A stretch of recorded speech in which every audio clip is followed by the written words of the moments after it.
Letter 79. On the rewards of scientific discovery.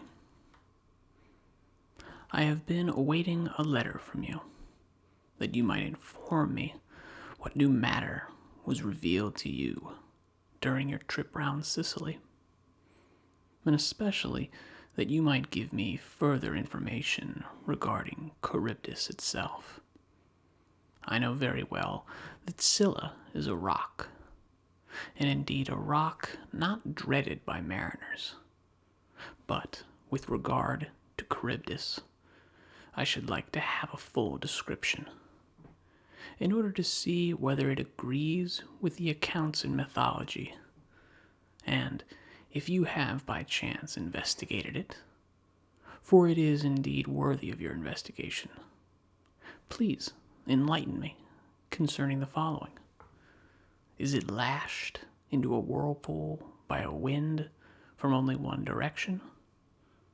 Or do all storms alike serve to disturb its depths? Is it true that objects snatched downwards by the whirlpool in that strait are carried for many miles under water, and then come to the surface on the beach near Tauromenium? If you will write me a full account of these matters, I shall then have the boldness to ask you to perform another task. Also, to climb Etna at my special request. Certain naturalists have inferred that the mountain is wasting away and gradually settling,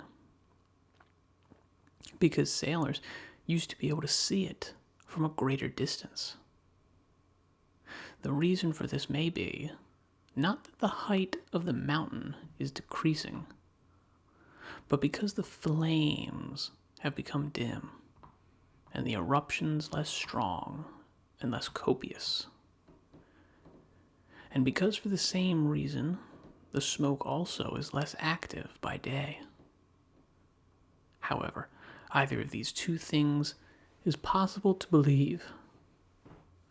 That on the one hand, the mountain is growing smaller because it is consumed from day to day, and that, on the other hand, it remains the same in size because the mountain is not devouring itself, but instead of this, the matter which seethes forth collects in some subterranean valley and is fed by other material, finding in the mountain itself not the food which it requires, but simply a passageway out. There is a well-known place in Lycia, called by the inhabitants Hephaestion, where the ground is full of holes in many places, and is surrounded by a harmless fire, which does no injury to the plants that grow there. Hence, the place is fertile and luxuriant with growth, because the flames do not scorch, but merely shine with a force that is mild and feeble. But let us postpone this discussion and look into the matter when you have given me a description just how far distant the snow lies from the crater. I mean the snow which does not melt even in summer, so safe is it from the adjacent fire. But there is no ground for your changing this work to my account, for you were about to gratify your own craze for fine writing, without a commission from anyone at all. Nay, what am I to offer you, not merely to describe Etna in your poem, and not to touch lightly upon a topic which is a matter of ritual for all poets? Ovid could not be prevented from using this theme simply because Virgil had already fully covered it. Nor could either of these writers frighten off Cornelius Severus.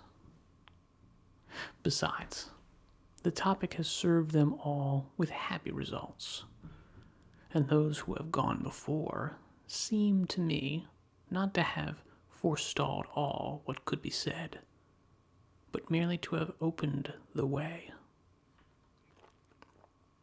It makes a great deal of difference whether you approach a subject that has been exhausted, or one where the ground has merely been broken.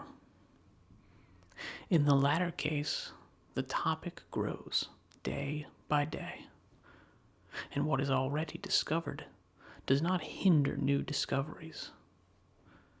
Besides, he who writes last has the best of the bargain.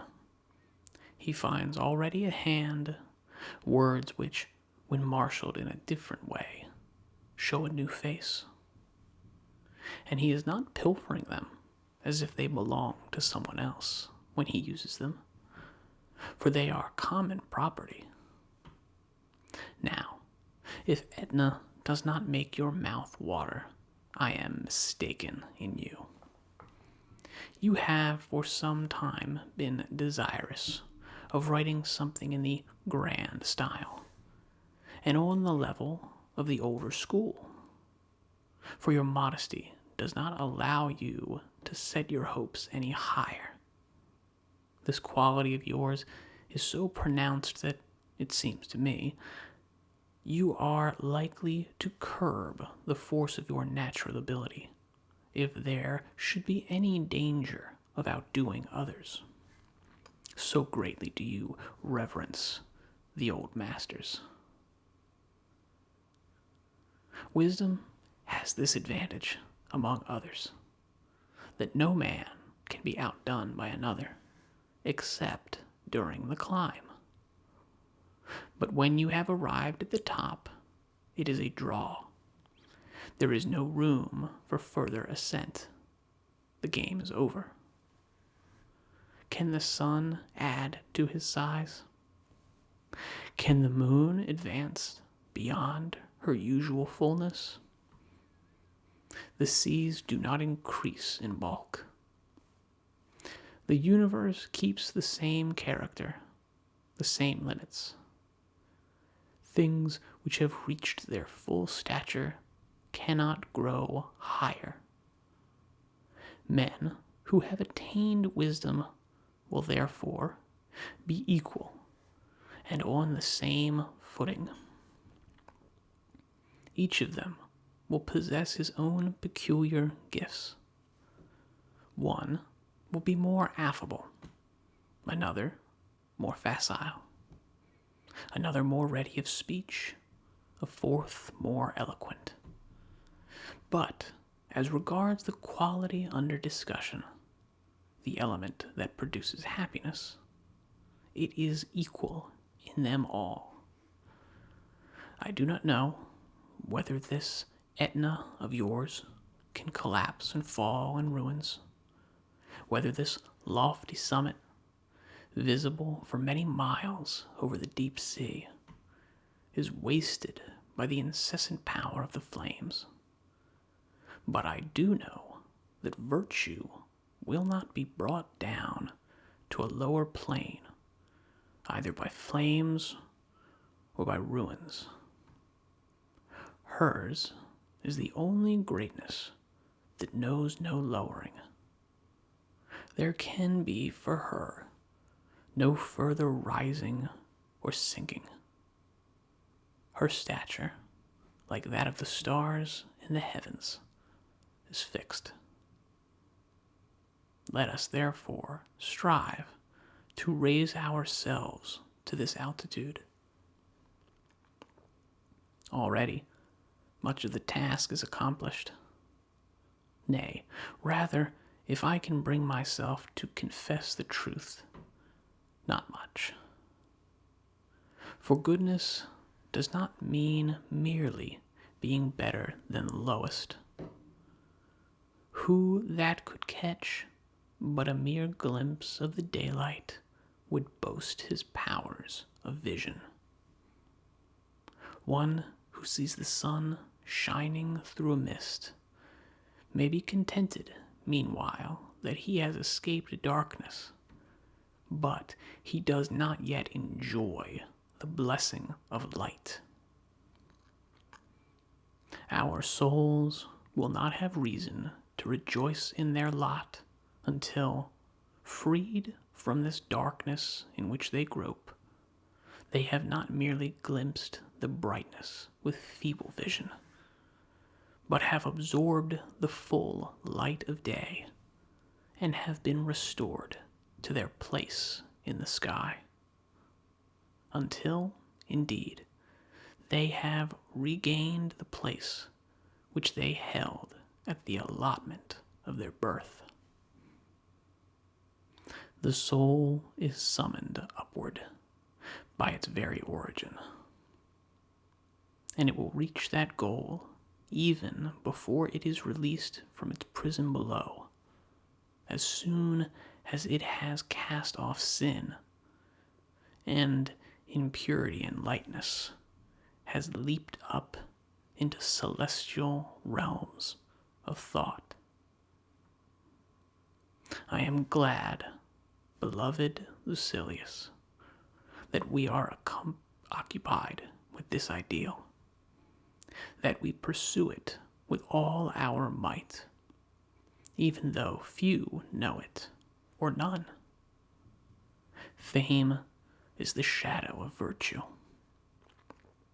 It will attend virtue even against her will. But, as the shadow sometimes precedes and sometimes follows, or even lags behind, so fame sometimes goes before us and shows herself in plain sight, and sometimes is in the rear, and is all the greater in proportion as she is late in coming. When once envy has beaten a retreat. How long did men believe Democritus to be mad? Glory barely came to Socrates. And how long did our state remain in ignorance of Cato? They rejected him and did not know his worth until they had lost him.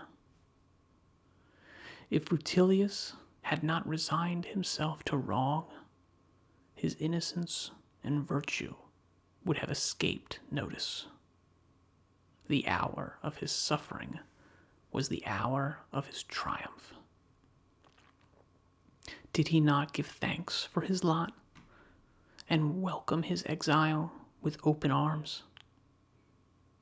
I have mentioned thus far those to whom fortune has brought renown at the very moment of persecution. But how many there are whose progress toward virtue has come to light only after their death? And how many have been ruined, not rescued, by their reputation? There is Epicurus, for example. Mark how greatly he is admired, not only by the more cultured, but also by this ignorant rabble. This man, however, was unknown to Athens itself, near which he had hidden himself away. And so, when he had already survived by many years his friend Metrodorus, he added in a letter these last words, proclaiming with thankful appreciation the friendship that had existed between them.